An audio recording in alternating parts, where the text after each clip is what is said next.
Bienvenue mes amis, bienvenue sur la chaîne Plastic Dream. On se retrouve pour l'ouverture de boîte du B17G.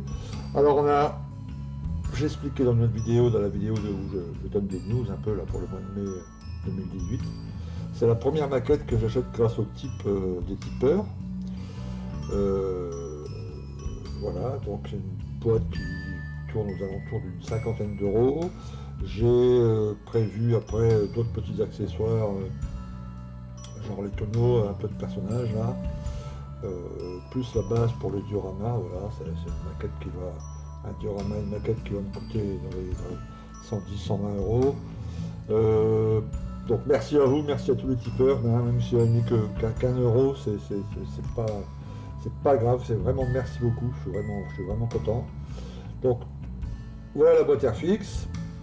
Alors vous voyez, c'est du 1,72, c'est la première fois que je vais monter une maquette au 1,72, mais franchement au 1,48 elle était beaucoup trop grande. C'est un appareil qui est énorme, donc faire un diorama avec un B17 au 1,48, ça prend beaucoup trop de place. Là au 1,72, vous voyez, elle fait quand même 45 cm, 45 cm en diamètre, donc voilà. Les ailes déployées 45, c'est quand même énorme, et c'est du 1,72, donc imaginez au 48. Donc là moi ça va tenir sur, vous voyez, ça va tenir sur une planche voilà, de 60 cm en mettant un peu de travers. Ça va tenir parfaitement avec tout le décor, tout ce qu'il faut autour, et ça sera quelque chose qui pourrait être posé sur une étagère, sur un petit meuble, voilà, ça prendra pas trop de place. Ok, alors je l'ai pas ouverte, hein, je triche pas. Donc voilà, sur les côtés des côtés de la boîte, voilà, quelques photos en 3D hein, de ce qu'il y a dans la boîte. Et puis de l'autre côté, voilà, un petit plan en couleur, etc. Bon, rien de bien spécial. Airfix, j'ai jamais monté de maquette Airfix, donc ça va être une première. Donc je le déballe, je ne l'ai pas encore ouvert, pour découvrir ça avec vous. Alors on va commencer par la notice et puis par le plan. Alors je vais poser ça sur le côté. Alors, oups, déjà, il y avait des décales dedans, ça, yes. Ok, alors la planche décale.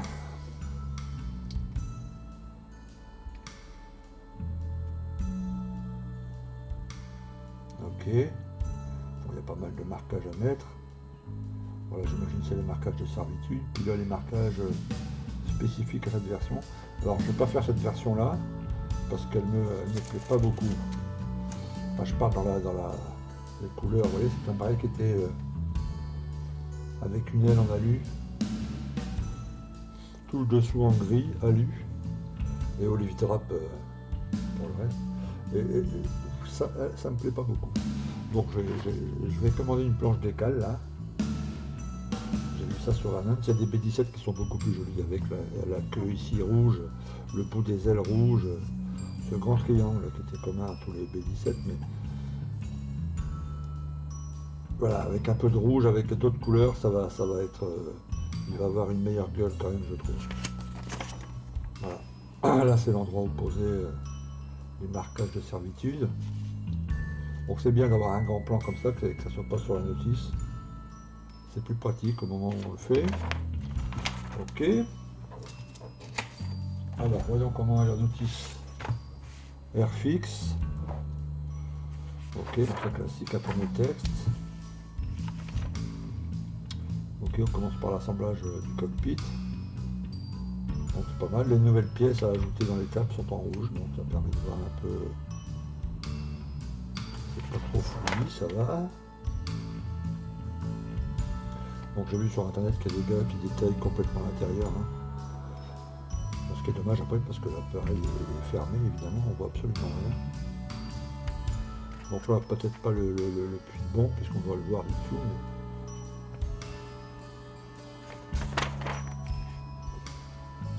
Moi je ne vais pas consacrer trop de temps à l'intérieur parce que ça se verra pas, ça se verra absolument pas.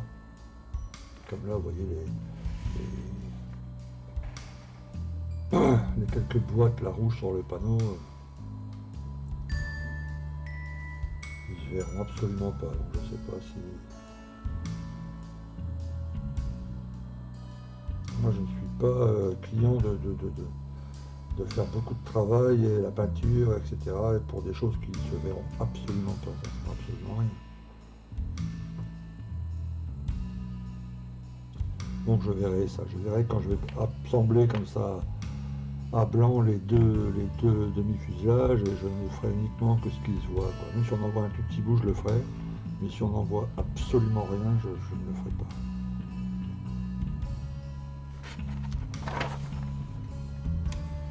Ok, donc ça on verra après les grappes, mais j'espère que le plastique est bien comme il faut et puis que les démarques des structures métal sur les pulls en verre là, elles soient correctement faites. Donc là une première pull à mettre, j'espère qu'on peut la mettre après. Apparemment non, ça va être compliqué à masquer tout ça et il va falloir bien étudier le truc. Alors en fait elle tourne, oui, elle peut tourner après. Ok. Ok, il faut voir après pour la peinture, quoi. Il ne faut pas que ça gêne la peinture. Et si on est obligé de le mettre qu'il faut le masquer, que ce soit masquable facilement, quoi. Vous voyez qu'il n'y ait pas de risque après en enlevant les masques, etc. Ok, l'assemblage des deux demi-fuselages. Alors là, deux grands longerons pour maintenir les ailes, c'est très bien. Ça aide généralement à un bon maintien et puis un bon alignement des ailes. Alors les compartiments moteurs.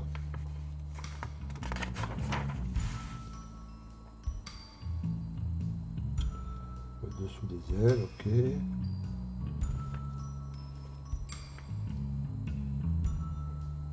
Bon, pas de moteur détaillé, hein, mais c'était pas le but. Je crois qu'il existe des moteurs en résine et tout ça pour ce genre de choses. Là les capots sont fermés. Il y a quand même pas mal de boulot sur les ailes, les moteurs, etc. Possibilité de placer les longerons de flap à l'inclinaison voulue, vous voyez, toujours à 24 degrés. Donc l'assemblage des ailes, ok.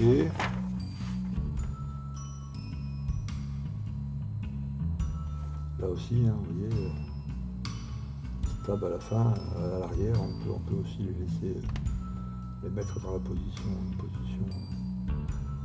là 23 ou 14. Bon, les moteurs sont un peu détaillés.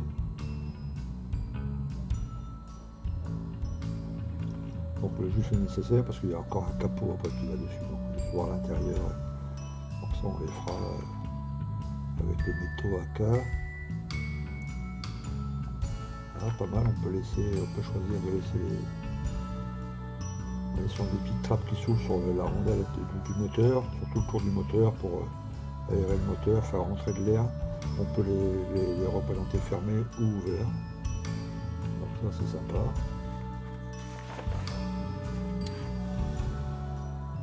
Alors la roulette de queue arrière, les roues en deux trucs. Bon ça c'est pas terrible, mais c'est beaucoup sur beaucoup de kits.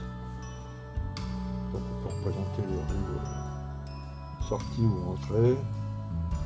Ça aussi c'est pas mal. Et toute cette partie-ci c'est fait pour rentrer, pour ceux qui veulent laisser les roues, les trains entrer, quoi. Hein. Et là par contre c'est avec les trains. Donc moi je vais choisir cette version-là évidemment, parce qu'il va être posé sur le train.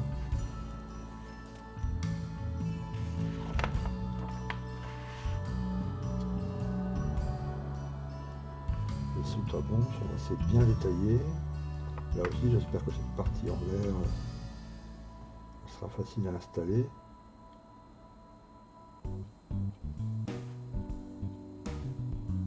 Et surtout pour les masquer après pour la phase peinture évidemment.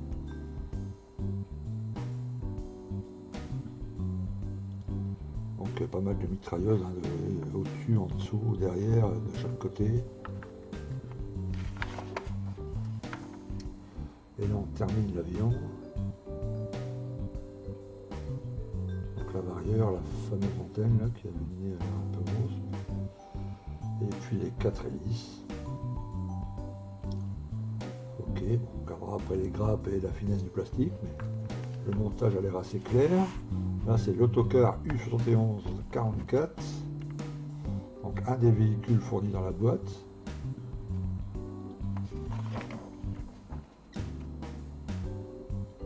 Donc là ok, il y a de quoi aussi faire un petit travail sympa.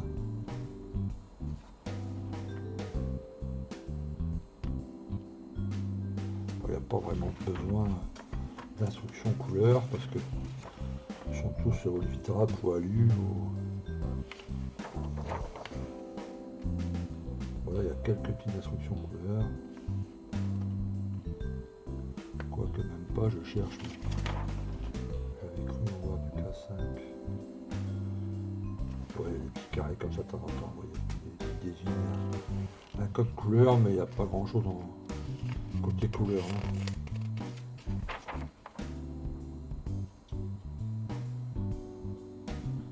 Il y a un stand qui est vendu séparément si vous désirez monter l'appareil avec les vol, quoi, les petits trains entrée, etc.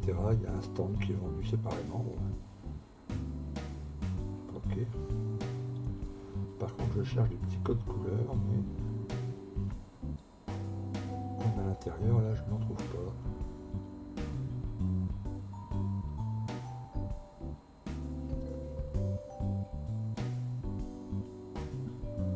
Si, c'est les petits chiffres là, voilà. Les chiffres ronds, les codes ronds entourés, c'est des pièces, c'est le numéro de pièces, et les petits chiffres en, vous voyez, en gris là, 56, ce sont les codes couleurs. Ok. D'accord. Ok, alors ça c'est le tanker. Donc le réservoir du camion. On peut laisser porte ouverte ou porte fermée, on va laisser porte ouverte.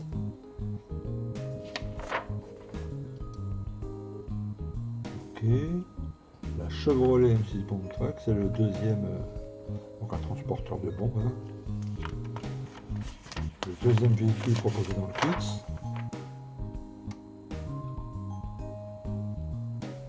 Donc, pas mal détaillé, on pourra peut-être affiner après ce genre de petites pièces là, mais ça a l'air déjà comme ça pas mal.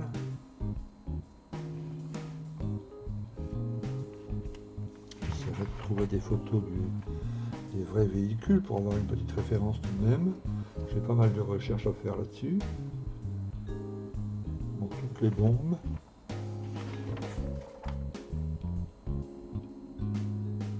Là, un tout petit véhicule encore. Cushman Package Car. Voilà, tous ces véhicules-là.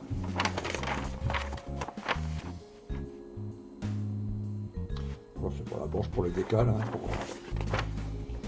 ça va remplacer le décal sur les véhicules. Et là, sur les deux autres véhicules. Ok, bah pour le notice, c'est pas mal. Elle a l'air d'être plutôt bien faite. Avec un petit jack, je dirais après. Bon. Ok. Ok, on va regarder l'intérieur des boîtes. On va commencer par la grappe du B17. Alors, on choisit l'option de tout dans le même sachet. C'est pas ma disposition préférée, mais il y a un risque que les grappes s'abîment quand même.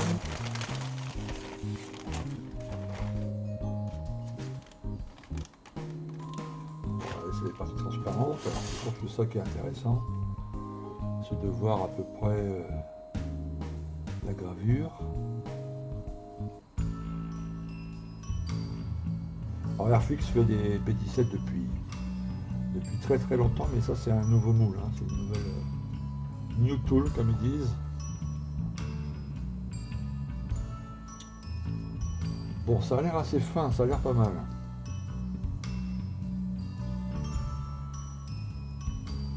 Le plastique est plutôt... Voilà, c'est ça exactement que je vous parlais. Oui.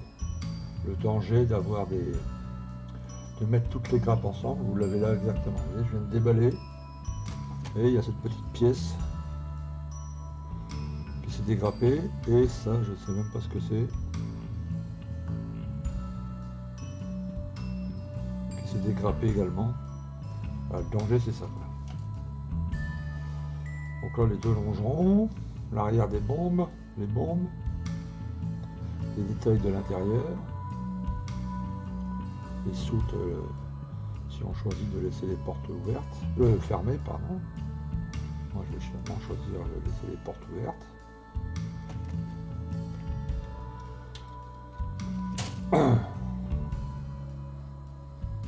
Là j'ai vu que c'est des pièces à placer sous les ailes.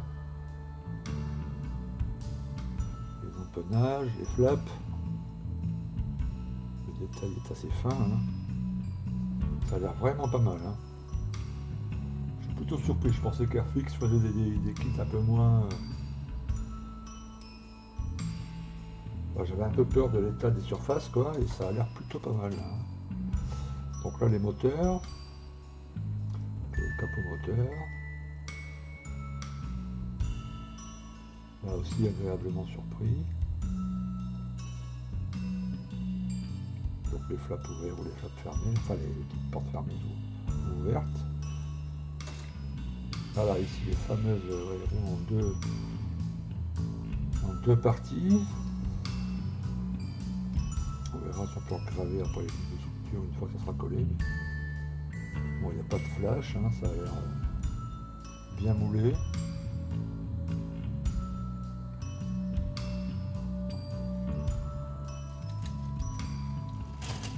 Ah, vous voyez, regardez, hop. Les hélices qui sont détachées, qui sont... Quand une pièce se détache toute seule d'une grappe, c'est jamais bon signe. Hein.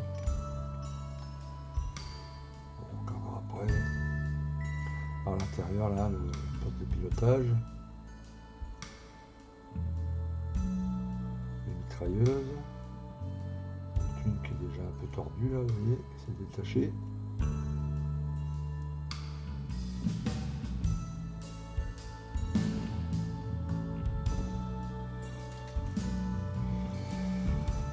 Alors ça c'est les... Je sais qu'il y avait une version de des radomes à la place des... C'est pour ça, là, ces pièces-là. Vous voyez, les hélices étaient là. Et la 1, 2, 3, et il manque la quatrième, elle doit être dans le coin, j'imagine. Ouais, elle est là en dessous. Et il y a des pièces qui se sont détachées tout seules.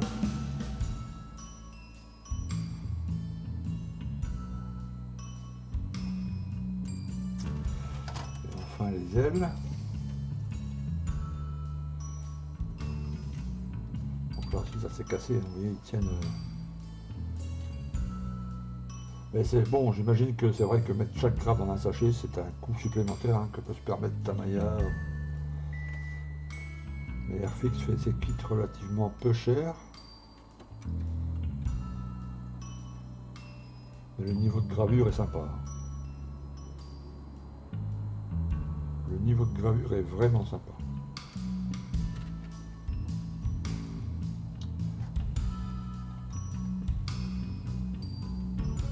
C'est sympa, c'est vraiment bien, c'est fin. Bon, quant à l'exactitude, je regarderai après sur des plans, etc. Je vérifierai, mais je pense que c'est ok. Le plastique, je pense qu'il va être agréable à travailler. Alors, plutôt agréablement surpris, oui, la finesse des petites. Ouais, c'est pas mal. C'est pas mal. Il y a de quoi faire quelque chose de sympa. Bon, il aurait pu, voilà, les pièces là, tu vois, cette pièce là, je ne sais pas du tout ce que c'est. Est-ce qu'elle est cassée? Est-ce qu'elle s'est détachée de quelque chose? Une pièce principale, je ne sais pas. Non, elle n'a pas l'air cassée. Elle n'a pas l'air cassée. Bon, écoutez, je vais mettre ça de côté, puis on va voir quand je vais faire une analyse un peu plus poussée après mes recherches. Je vais peut-être trouver... Ah, ici, voilà. Elle était accrochée ici. Là. Donc ça va, elle n'est pas cassée. Mais bon, c'est le risque de mettre des pièces comme ça, il faut faire attention après quand on déballe. Ok, donc on va regarder vite fait les véhicules. Donc là, on va faire attention. On va regarder les parties transparentes aussi parce que j'ai peur que ça soit peut-être un peu trop épais. Bah, c'est le danger en tout cas. On va mettre ça dans une petite boîte. On va regarder tout de suite les parties vitrées.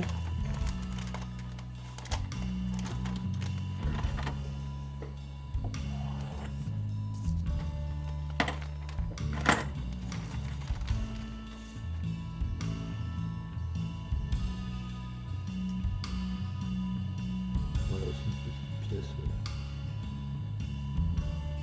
Alors deux verrières, pourquoi deux? Sont-elles pas identiques? Non, elles sont pas identiques, il peut y avoir deux versions.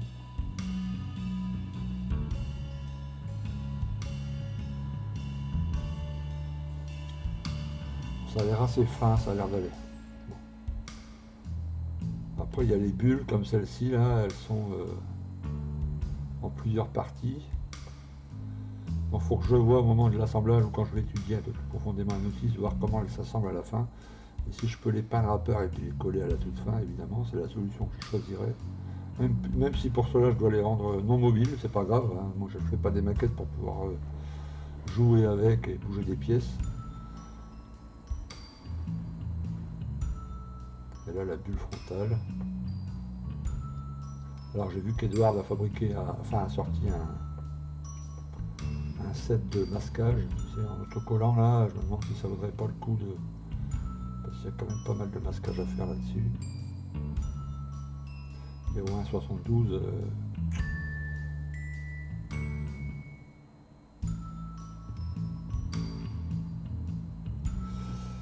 Ok, on va voir ça. Donc ça on va la protéger évidemment. Pas la rayer, de pas l'abîmer. Alors les véhicules.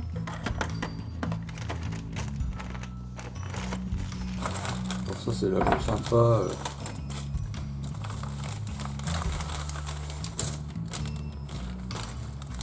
Là aussi un peu de partie transparente. Ah bah c'est très fin, c'est super. J'avais peur que ça soit très grossier.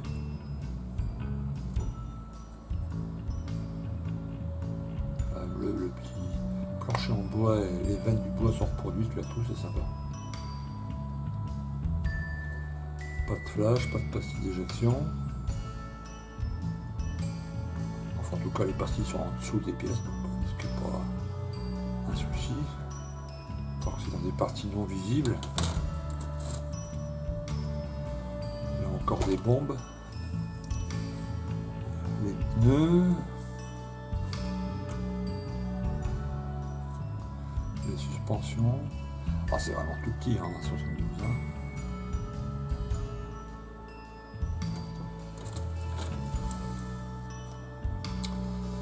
Encore des pneus, hein, il y a 2-3 véhicules, donc il en faut du pneu.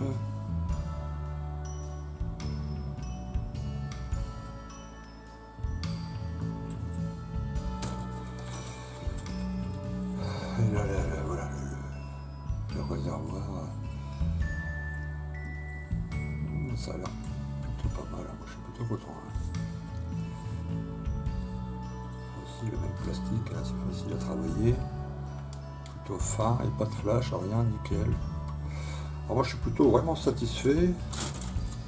Je vais attaquer ça avec une plus grande, c'est ça, je vais le remettre dans l'autre, tiens. Avec une plus grande, on attaque les modèles avec une plus grande sérénité quand le travail déjà à la base de moulage, etc. est bien fait, quoi. C'est quand même plus agréable. Ouais. Très sympa. Ok, alors, au moment, quand je commencerai le montage, je vous ferai un bref, je vais sûrement ajouter, comme les sets, par exemple, pour le masquage, vous savez, pour masquer les verrières. Je vais aussi également peut-être acheter un peu de personnages et des choses comme ça, mais ça je vous ferai un petit résumé direct quand on commencera le montage à l'étape 1. Ok. Voilà, et ben voilà les amis, pour cette revue de boîte, merci d'être resté avec moi, et on se retrouve dans quelques semaines, quelques mois pour le montage, le temps que je finisse les autres. Et puis ça sera un montage un peu particulier parce que je vais vraiment tout détailler et tout montrer. C'est un montage qui va être assez long. Oui, je pense que ça va être assez sympa de monter un truc comme ça. Ok. Allez, je vous dis à très bientôt. Et puis passez une bonne fin de journée. A plus. Ciao.